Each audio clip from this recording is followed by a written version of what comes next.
Welcome to Notsam Wrestling. I thought, even though it's not necessarily typical, that we don't usually do this, but man, I was just sitting here thinking that SummerSlam has snuck up on us so quickly. And it really didn't start to feel, at least, running through my veins, like it was as big a show as it is until like within the last 2 days, really.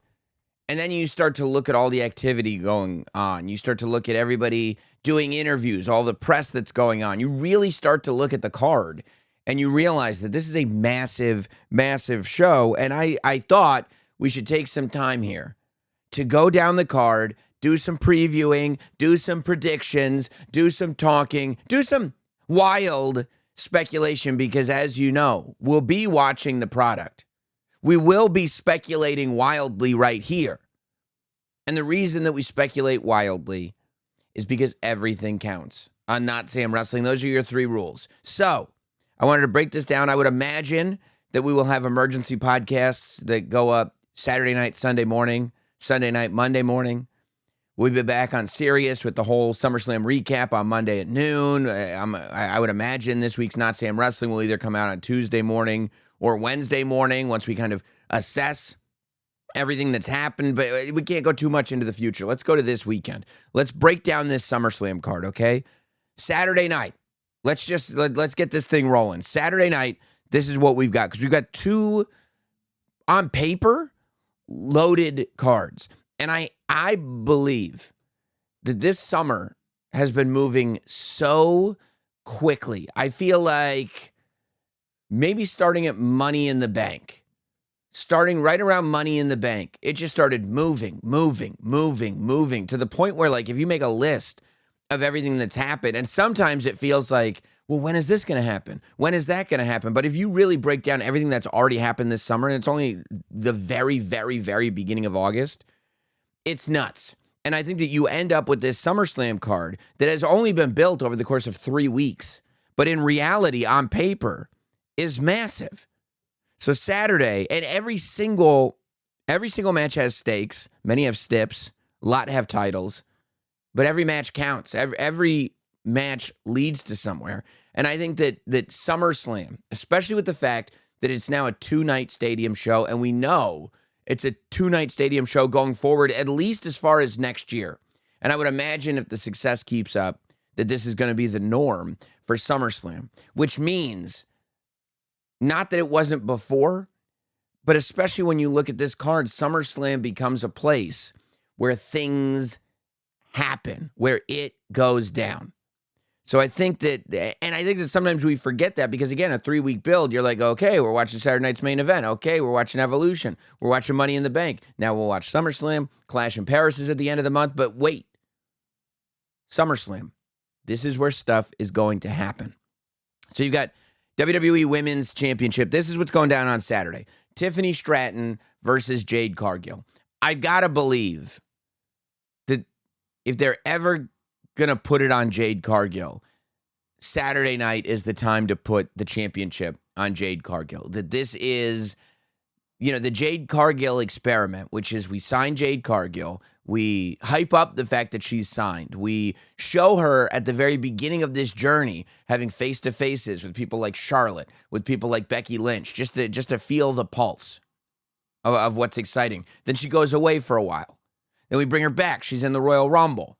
Then we spend about a year and change, kind of building her alongside Bianca Belair, and let Bianca and Jade become that tag team. Then going into this year, we tell this big story. Who done it? Jade goes through the car windshield. We get into the Jade Naomi stuff. Now, where do you go? To me, the only place to go is the championship, because if she loses to Tiffany Stratton, it becomes difficult for you to tell me, okay, well then who is Jade Cargill? Jade Cargill is one of those people where it's like, if you can't win the championship, I'm not 100% sure who you are. And if she gets screwed out of the title, she just got screwed out of the title. The whole Naomi story was about her getting screwed. So if she gets screwed again, we get into a fool me twice, can't fool me again. So I think she kind of has to win the title at SummerSlam. And then I think coming off of SummerSlam is where you tell the next story. I think that Tiffany is going to be fine. I think that the idea of Tiffany and Chelsea Green having some kind of rivalry without any title on the line could be fine. I think Tiffany chasing the title could be good. I think you got Bianca Belair waiting, and the idea of a Bianca Belair Jade rivalry could be something. But I think Jade wins the title at SummerSlam, and then shortly thereafter, Jade turns heel. I think a villain Jade Cargill is what we're waiting for, because if it's Jade and Bianca, I think Bianca's the babyface. If it's Jade and Tiffany, I think Tiffany's the babyface. Honestly, if it's Jade and Chelsea Green, especially after Unreal and how good Chelsea Green comes off on that show, you're risking the crowd cheering for Chelsea Green. I think you're going to get that.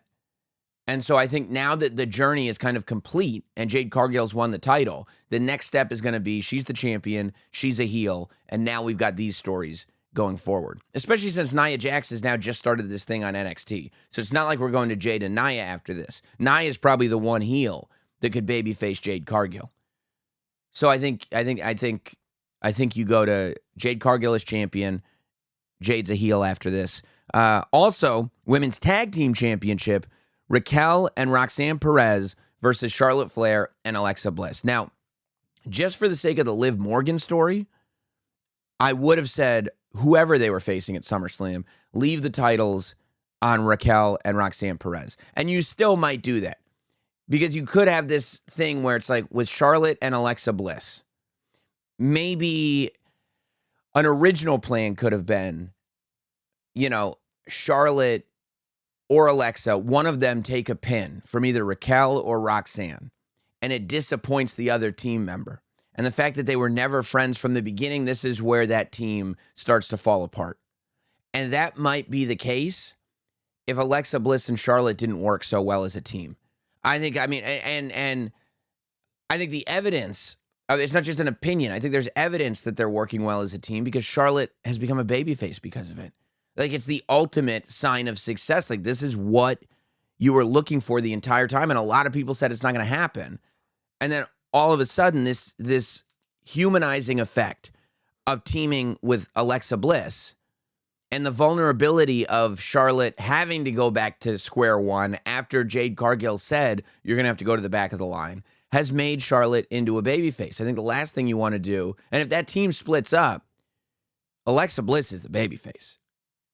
So I think the last thing you want to do is split the team up, and I feel like now's the time. Again, like, some of these matches at SummerSlam, I'm going to want a big heel moment to win the match.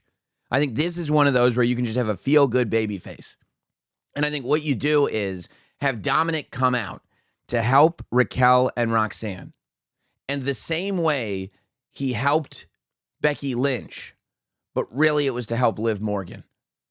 When he would slide the chair in and the other person uses it, and he goes, no, I wasn't trying to help her. I think this time he goes to help Roxanne, and it helps Charlotte and Alexa. So now there's all these questions, because this is an old Dominik trick. And Dominik goes, I swear, it just went wrong. But it's an old Dominik trick. It gets the titles off of Roxanne and Raquel. Honestly, that's not the thing that Liv has to be the most mad about. And I don't think Liv comes back as a tag team trying to get the tag team championship back. I think Liv comes back looking for revenge against Roxanne. And that's a singles rivalry. And I don't think she's teaming back up with Raquel. So it's like, unless you're going to have Dominik and Liv Morgan try to win the women's tag team championship, which I don't think is a very good idea, Liv's going, I don't think you're putting a partner with Liv. So get the titles off of Roxanne and Raquel. Put a seed of doubt in there where they could blame Dom, but they can't really blame Dom.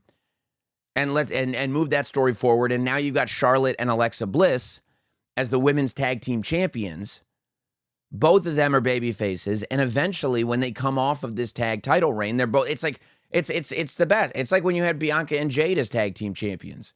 Like, you have two potential singles world champions together as a tag team, and they're the tag team champions. That's what elevates that title. So I got Charlotte and Alexa winning that match with Dom's help. Maybe it's inadvertent, maybe it's not. You have Sami Zayn and Karrion Kross. This feels like, on TV, Sami won the first match, Karrion won the second match. I'm very excited that Karrion Kross has this big pay-per-view match. He had it at Night of Champions, obviously, but SummerSlam's a bigger show. The idea of Karrion Kross getting his entrance at SummerSlam, I think is going to be amazing. I think this is a culmination of everything that's built since kind of coming off of WrestleMania weekend to now. But I do think Sami Zayn wins. I think Sami Zayn wins this story because he's a babyface. I think Sami Zayn wins this story because the story coming off of it is Sami's quest for the World Heavyweight Championship. Unless you're starting some kind of big thing with Karrion Kross, I feel like Sami wins this match. But maybe, like a lot of other Karrion Kross opponents, maybe Sami changes. Maybe Sami's more aggressive. I don't see Sami turning heel. And if Sami loses, I just don't know what's next for Sami. I think Karrion Kross will be fine. I think it's a victory just having him at SummerSlam. I think it'll be a victory having him get most of the offense in, like that Raw match with AJ Styles where he lost, but he controlled most of the match. I don't see Sami saying, "You're right," to Karrion Kross. So I see Sami Zayn winning that one. You got RK Roll, which is Randy Orton and Jelly Roll versus Logan Paul and Drew McIntyre. We had all this drama leading into this match of will Drew be okay? Is Drew going to even get out of the UK? Will he get to SummerSlam? Miz coming in and saying, "I'll team with Logan Paul. I got this." Well, we know now from the social media videos that Drew is back in the States, and we're getting the match. I think ultimately it's going to be a show of Jelly Roll needs to have like a couple of cool moments. That's all Jelly Roll needs to do. I think Jelly Roll's promo on SmackDown was great last week. I think that as far as like talking, Jelly Roll is great. I think the little physicality he's done has been good. And I think that if you kind of get Jelly to do a couple of physical spots that are well planned out and look amazing, that people are going to come across being like, "Oh my God, I didn't expect anything." And Jelly Roll's the man. I think that maybe you get either Logan or Drew. I hope you don't pin Drew. You might pin Drew because Drew's like Teflon. Drew is invincible. If Drew loses, he just gets pissed more and somehow looks stronger. But I'd rather Logan Paul get pinned if somebody's going to get pinned, because I think that the way to do it is somebody gets RKO'd. And then maybe Jelly Roll, like, I don't know if he's doing any flips. I don't know if he's going to do a moonsault, but maybe Jelly Roll does a Vader bomb or something like that. Like where Vader would stand on the second rope with his face pointing out towards the crowd and then grab the top rope and kind of fling himself outward and then let go of the top rope. So you go down flat, like a press or whatever on your opponent. I think if Drew were out of the ring, Randy RKO's Logan Paul, Jelly Roll is the legal man, and Jelly Roll hits Logan with a Vader bomb and then gets the pin that way, I think that's probably what I would do. And it feels like, again, like that's one of the babyface finishes.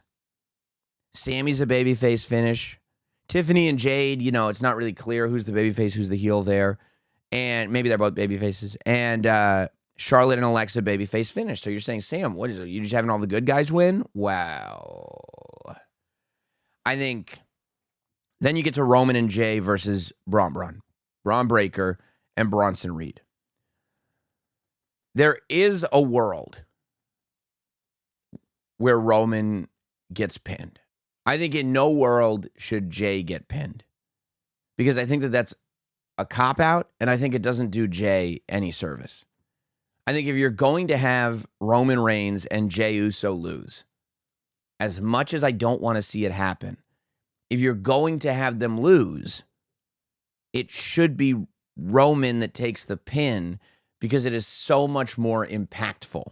If Roman takes the pin, it means so much more if Roman takes the pin. And if Roman is moving on to a singles match with either Bronson Reed or Bron Breakker, the fact that one of them has pinned him means so much more. When you went into the Netflix premiere of Monday Night Raw and it was Roman Reigns versus Solo Sikoa, one of the stories of that match was Solo has pinned Roman Reigns. And you remember, like, there were people in the audience going like, yeah, you got to be kidding me. You're going to let Solo Sikoa, of all people, pin Roman Reigns? And they're going to say the same thing if Roman gets pinned here. Now, I don't want to see Roman get pinned personally. What I would prefer to see, I think that Roman and Jay can't come out of this looking completely victorious. I think there's two versions of this. One is the version that's a little bit more conservative, and one is the version that's a little bit more of a roll of the dice. The conservative version is Roman and Jay beat Bronson Reed and Braun Breaker. And then as they're celebrating their victory, Bronson Reed and Braun Breaker attack, and Roman Reigns gets hit with about 25 tsunamis. So they still got the victory, but ultimately Bronson Reed and Braun Breaker come out as they're the ones who get to walk out of the arena, and Roman and Jay are going out on stretchers. That's the conservative way to do it. The roll of the dice is that, Braun Breaker, you'd have to do both. You'd have to have Braun Breaker spear Roman Reigns. If you have, here's how I would do it. If you're going to roll the dice and have Roman and Jay just straight up lose, I would have Braun Breaker spear Roman. Then I would have Bronson Reed tsunami Roman. Then I would have Braun Breaker pin Roman. That way, because if Bronson Reed pins Roman after the tsunami, then Bronson Reed's finish just ended Roman. If Braun Breaker pins Roman after the spear, then Braun Breaker's finish just ended Roman. But if Braun gets hit with the spear, then the tsunami, then Braun Breaker pins Roman Reigns, then technically the tsunami didn't finish him because Braun Breaker's the one who got the pin. The spear didn't finish him because he got the tsunami after. So that's, to me, and it's a little thing and it's a little detail, but I think that little detail creates the seed of doubt that you need. So that little detail is what cements the fact that it wasn't one finish that took out Roman. That both finishes had to take out Roman. Because even if he gets hit with a spear and a tsunami, if Bronson Reed pins Roman Reigns after the tsunami, even if the spear came first, then the tsunami is what finished Roman Reigns. But if Bronson Reed pins Roman after the spear and the tsunami, then there's been that switchover of human being, and then it was the spear and the tsunami that finished Roman Reigns. Which means that going forward, if we go to Braun Breaker versus Roman Reigns, the option for the spear and the tsunami is not there. If Roman gets speared and then he gets tsunamied and the guy who tsunamis him pins him, then the tsunami beat Roman Reigns. If Roman gets speared and the guy who speared him pins Roman Reigns, then the spear beat Roman Reigns. But if it's spear, then tsunami, then pin from the guy who did the spear, now it's the tsunami and the spear that beat Roman Reigns. And that's a story that you can tell where you have, that's probably the finish that I would go with. That's probably how I would do this. I do it early in the show so that shock is out of people's systems. Then we get all these babyface finishes. And I'd have Roman looking shocked. I'd have Paul Heyman looking gleeful. Oh my God. And by the way, when Roman gets pinned, Paul Heyman needs to make faces like Brock Lesnar just broke the Undertaker's streak. Like he cannot believe it. As much faith as he had in Braun Breaker, because he had all the faith in the world in Brock Lesnar. But when Brock Lesnar actually won, he still couldn't believe it. So the idea that Roman gets pinned has to be something that Paul Heyman cannot believe. And by the way, after this pinfall, that's the last time Roman ever loses, ever, ever, ever. I don't want to see it anymore after this time. But Jay gets taken out by something. And it could be something massive that, like, Roman is in there for a little bit by himself. Maybe it's a big table spot. Maybe it's a big, barricade spot. Maybe it's both. Whatever it is, Jay is out. And now Roman is fighting the team by himself for minutes. You know what I mean? Like Roman is in there with both of them. So again, the odds are stacked and it is literally Roman Reigns versus both guys. Then spear, then tsunami, then pin from Braun Breaker. And I think that's how you get Braun Breaker and Bronson Reed over to the next phase. And then the final match, the main event of Saturday, is Punk versus Gunther. Punk versus Gunther is simple. And it's the story, man, every Gunther match. And we did this for the Jey Uso Gunther match where Jey Uso lost the championship. We didn't really play this game at all because we were like, oh, this will be a good Raw match and Jey will win. No, he won't. And then the Goldberg match. I mean, I can't believe how many finishes that we all came up with together. I was doing it on the radio show. People were calling in, cash in this, Goldberg wins that. Maybe he goes to SummerSlam with him. Maybe this, maybe that. And it was a lot easier than that. Match, back and forth. Gunther works the leg, puts Goldberg to sleep. Spear, jackhammer, Gunther puts Goldberg to sleep. And I think we're back here at a big Gunther match against a babyface that everybody can see being the champion in CM Punk. And I think the story going into this is CM Punk's moment. We just watched him on Unreal crying and talking about his dream coming true at WrestleMania. We have that human side of CM Punk fresh in our brains if we watched Unreal. I think that's the story that's told throughout. This is CM Punk's moment. I think that the more you go into this thing, the less and less it's about Gunther. And it's really just all about CM Punk and the fact that he's going to be the champion. And who would have thought this would happen? And then there's a back and forth. And maybe Gunther finds a body part to work, whether it's an arm or a leg or whatever it is. Ribs, maybe. I love the idea of working the ribs and weakening Punk's core. So every time Punk has a comeback, it's hard for him to stand. Maybe he even has this moment where he goes to the top rope for his elbow and puts his fingers up like Macho Man, but can't really do it because of his ribs. Hits the elbow, but it takes just as much out of him as it does out of Gunther. And then ultimately, whether we're waiting for CM Punk to get the big finish, maybe he taps out Gunther in the Anaconda Vice. Maybe he puts Gunther up on those shoulders of his and hits the GTS. What if Gunther's been working the ribs all match and he gets Gunther up on his shoulders and all of a sudden his core goes out and CM Punk can't keep Gunther on his shoulders. And Gunther just locks those massive arms around the neck of CM Punk and he just puts CM Punk to sleep. I think the same way we felt after Monday Night Raw when Gunther won the title. That's it? He just beat Jey like that? You did that to Jey Uso? Everybody said this. You buried him. You buried him.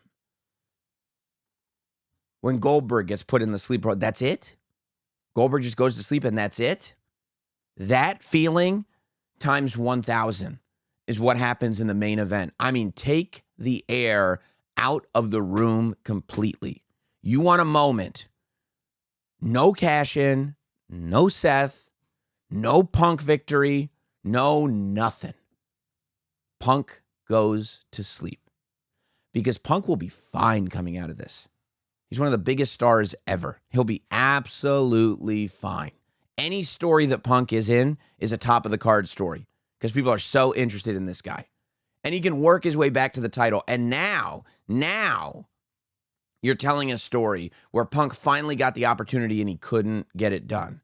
So when he finally gets another opportunity, now he's got it. Keep in mind, this is a WrestleMania match. This was literally, if we watched Unreal, CM Punk versus Gunther was the planned World Heavyweight Championship match for WrestleMania.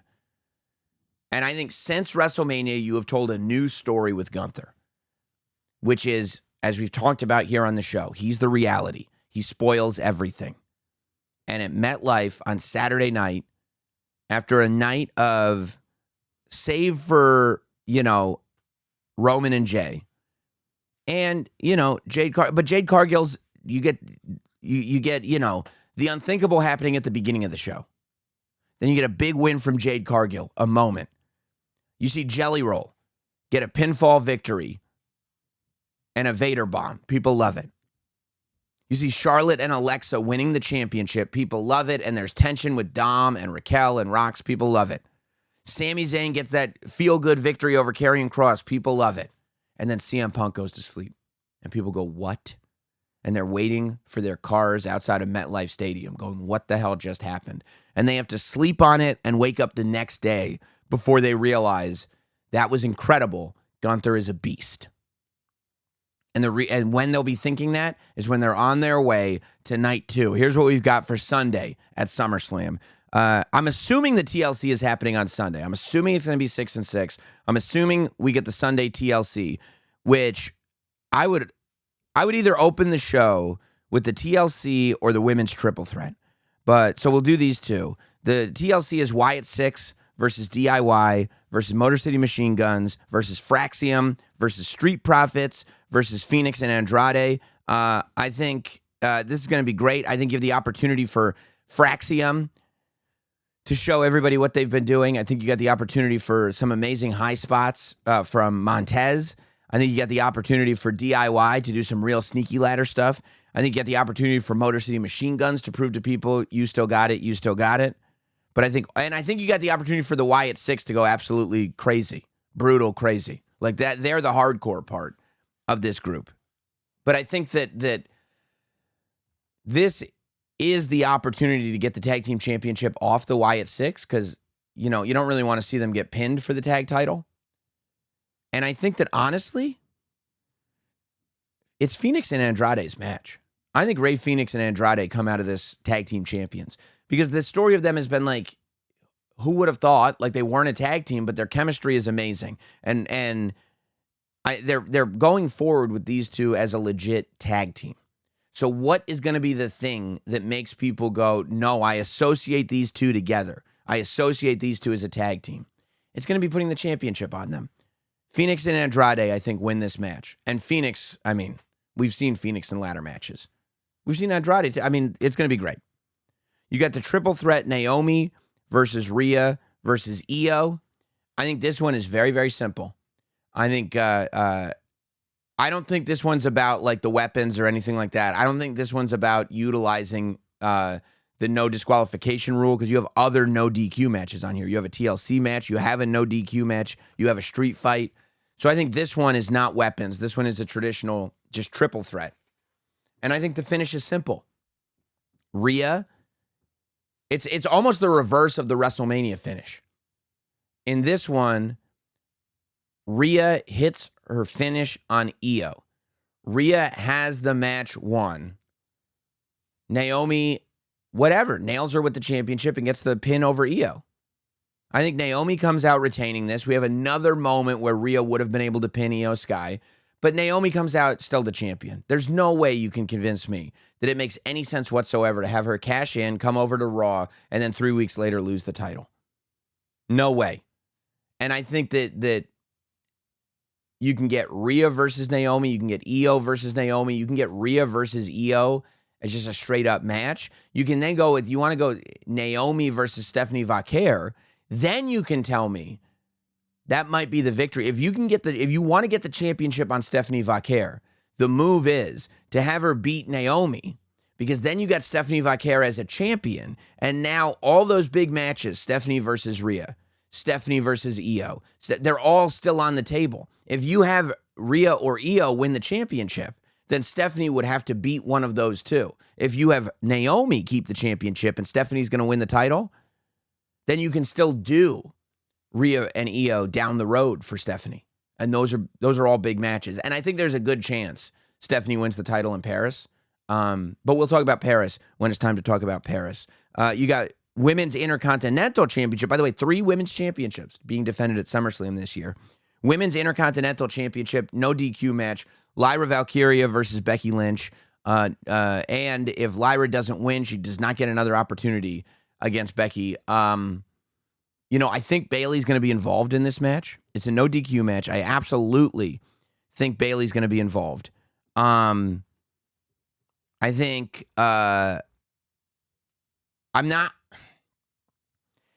Bayley's going to be involved. I think she might help Lyra win. I think Bayley's going to help Lyra win. Because I think Lyra's going to turn heel. I think Bayley's going to help Lyra win the Intercontinental Championship. And then you can do Becky versus Bayley as a non-title. And then you can eventually do Bayley versus Lyra. And maybe you don't have to turn Lyra heel. Maybe Bayley goes, no, I helped you win because you're going to be easier to beat than Becky Lynch. I don't think it'll be tough to beat you. And then Lyra goes, oh, really, fool? And then you go, like, if the story is, and maybe you turn Bayley heel. I don't think that would be a bad thing. Bayley was great as a heel when she, like, hacked up the wacky wobblers and everything. Maybe that's the move. Maybe you have Bayley attack Becky. Lyra gets the win. She wasn't asking for it. Bayley then goes on Raw and says, yeah, I helped you win because you're going to be easier to beat. And now Bayley's a heel, and now you go forward with Lyra and Bayley, and Becky can move on to whatever the next thing is. Because, by the way, now that Becky's back, I mean, you forget. She's been back since WrestleMania dealing with the women's tag and the Intercontinental Championship. But reality is, Becky can enter into the World Championship title picture whenever she wants. So if you've got Naomi, Stephanie Vaquer, either one who wins that match, now the opponents going forward are Rhea, are Io, and are Becky Lynch. And the idea of eventually doing Stephanie Vaquer versus Becky Lynch with Becky trying to get the title from Stephanie, that's massive. Massive. And Nikki Bella's back. Who knows when Nikki Bella steps back into that? It's yeah. So I think that's what happens. I think Bayley comes in because she wants to be on the SummerSlam card. She helps Lyra win. And then Bayley turns heel and says, yeah, you're going to be easy to beat. And then Becky can't beat Lyra. I mean, Bayley can't beat Lyra. I think that's what you do. You got Dom and AJ for the men's Intercontinental Championship. I mean, it would make perfect sense that there is a justification. I don't want AJ Styles to win. I love AJ Styles, but I love Dominik more. I mean, I want Dominik to win the AAA Mega Championship, but maybe that's enough, right? Maybe the idea is that you pay off Saturday on Sunday, and you have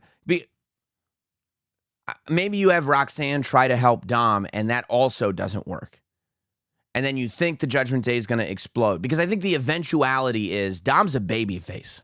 Sorry to tell you guys, Dominik Mysterio is 100% a babyface. Based on the pop he got when he won the Intercontinental Championship. Based on the pop that he got when he entered AAA.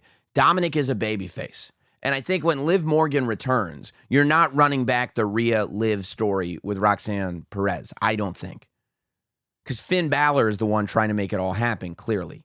I think when Liv returns, she returns as a babyface. And I think Dom sides with Liv. And I think you have a Dominik Mysterio, Liv Morgan babyface team. And the Judgment Day is still intact. And it's Dom and Liv versus Roxanne and Finn Balor. And so with all that said, I think that you have Roxanne try to help Dom and it's not successful, and Dom loses the Intercontinental Championship to AJ Styles. And then you can have great Intercontinental Championship matches with AJ. I'm bummed, but great Intercontinental Championship matches with AJ. I would definitely have Dom win the AAA Championship. And that way Dom can still hold the AAA Championship on Raw and stuff like that. So he's still got a belt. And then eventually he's a babyface with Liv Morgan. I think that unfortunately does make the most narrative sense. Solo Sikoa versus Jacob Fatu, men's United States Championship inside the steel cage. You know, I mean, I think that it's going to be a moment for Jacob. I think there is a strong possibility we're getting a moonsault off the top of the cage. I think you want something spectacular. I think there's a very strong possibility we may see a moonsault off the top of the steel cage. And then I think ultimately, I think Tala Tonga might rip off a door, maybe rip off a side of the cage. I think the Tongans are going to get in there. And I think Solo Sikoa is going to retain the title. I just don't, as much as I want Jacob Fatu to win every single match, because you know what we say here on Notsam Wrestling. And as much as I want him to win every single match, the idea, I mean, Solo losing the United States Championship doesn't make a ton of sense this quickly. I don't think we're done with Solo versus Jacob by any stretch. And there's a bunch of Tongans out there, and I think you're building this MFT group. You're building Solo as the United States champion. Jacob is going to be absolutely fine, especially if it takes 4 guys to beat him. That's fine for Jacob. I kind of think Solo wins this. I really do. Again, unfortunately. So then you got a babyface winning the TLC. You got the heel winning the women's triple threat. Babyface winning the Intercontinental, but with chicanery. Heel winning the cage match. Babyface winning the IC match. So you're pretty much even. Now you've got Cody Rhodes versus John Cena. And I mean, I cannot shake this vision that I am having. I can't. I can't. I truly, with every fiber of my being, this is the finish that I want. And I don't even know if it's possible. We talk about wild speculation. There's been so much speculation about the status of Seth Rollins. I think we're going to get this street fight between John Cena and Cody Rhodes. I think what we're going to see is good guy stuff popping out of John Cena. Because we were talking about this on Notsam Wrestling Live this week, that John Cena is less of a heel now than he was going into WrestleMania. He just is. I think that we see babyface stuff kind of peeking through the cracks of the John Cena character. And we see a little bit more selfishness and aggressiveness peeking through the cracks of the Cody Rhodes character. I do not think we're going to get a double turn. I do not think Cody Rhodes is going heel. I do not think The Rock is going to show up. All that could happen. I would love it if The Rock showed up. It's just not, I'm just going based on total feeling. Just what's like, I got adrenaline running through me. What is that adrenaline based on? I just don't see it at the moment. Look, if The Rock came out and we did something where, like, you know, maybe John Cena doesn't follow what The Rock says, maybe Cody Rhodes does follow what The Rock says. It's all there. It's all very possible. It all would work. It would be amazing. It would be we would be able to talk about it for weeks. And it would be great for the wrestling talking head business. For me, it'd be amazing. And I would love to see the Final Boss back. You know, when The Rock was on Unreal and he was like, the Final Boss, the greatest heel of all time, I was like, yeah. I mean, is he? But he kind of is. He's amazing. I love the Final Boss. And if the Final Boss came back and got involved in this way and kind of wrote a lot of the wrongs of the fact that what we had set up at Elimination Chamber hasn't felt like it's paid off all the way yet, it'd be amazing. It's just not what my feel is right now. My feel is, and I think that we see more John Cena as a babyface than we see Cody Rhodes as a heel. I think that this match is a big step in the John Cena becoming a babyface again. I do not think that this match is as big a step in Cody Rhodes being a heel.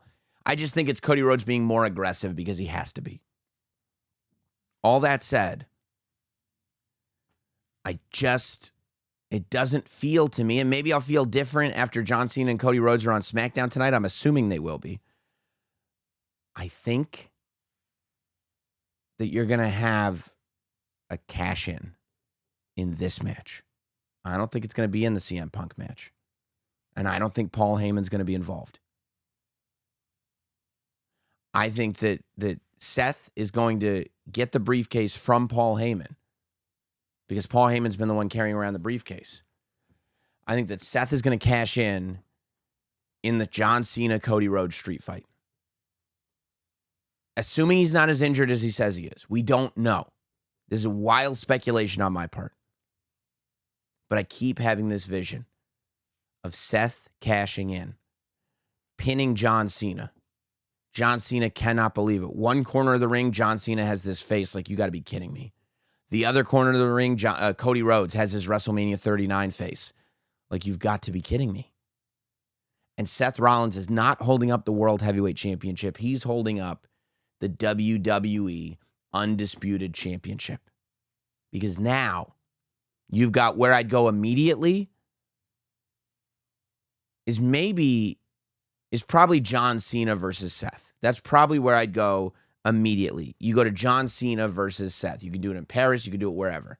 And now, because Seth is the foil, now you've got this natural transition for John Cena to be a babyface again.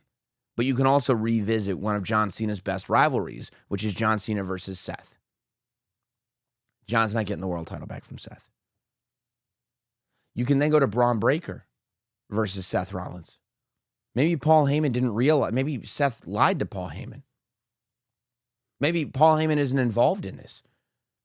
Maybe Seth didn't like that Paul Heyman was setting Bron Breakker up to be the leader now. Maybe Seth didn't like that Paul Heyman was already saying, well, we need a leader, and Bron Breakker, you're the leader. No, that's not right. I'm the leader. I'm the champion. And now we have tension between Bron Breakker and Seth Rollins. Maybe we can do that.